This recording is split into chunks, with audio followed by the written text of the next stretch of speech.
ഞാനിന്നിവിടെ ഉണ്ടാക്കുന്ന കഞ്ഞിയാണ്. നമ്മുടെ കഞ്ഞിയല്ല, ഉത്തരേന്ത്യൻ കഞ്ഞി. അതിന് ഗഡ് ബാസ്ക്കറ്റ് എന്ന് പറഞ്ഞൊരു കമ്പനിയുടെ കിറ്റ് കിട്ടിയിട്ടുണ്ട്. ആ കിറ്റ് ഒരു 2 ലിറ്റർ ജാറുണ്ട്. ആ ജാറിന് ഒരു അടപ്പുണ്ട്, അതിൽ തുളയുണ്ട്. ആ തുളയ്ക്കകത്തോട്ട് എയർ ലോക്ക് ഫിറ്റ് ചെയ്യാൻ പറ്റും.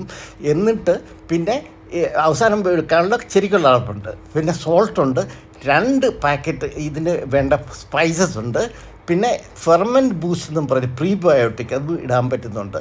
പിന്നെ ഇതിൻ്റെ ബുക്കിലെറ്റുണ്ട്. ബുക്കിലെറ്റിൽ ഇതെങ്ങനെ ഉണ്ടാക്കാമെന്നുള്ള വിവരണങ്ങളെല്ലാം ഉണ്ട്.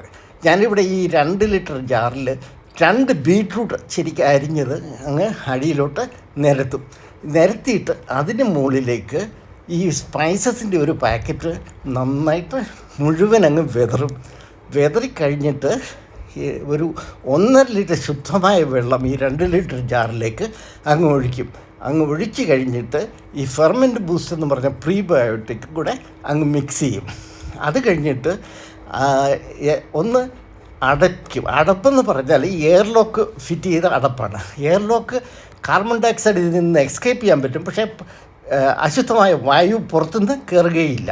അങ്ങനെ അടച്ചിട്ട് ഒന്ന് ഇളക്കിയിട്ട് ഒരു 3 ദിവസം ഫെർമെൻറ്റേഷന് വെച്ച് കഴിഞ്ഞാൽ നല്ല ചുമന്ന രുചികരമായ ആരോഗ്യമുള്ള കഞ്ഞി കിട്ടും.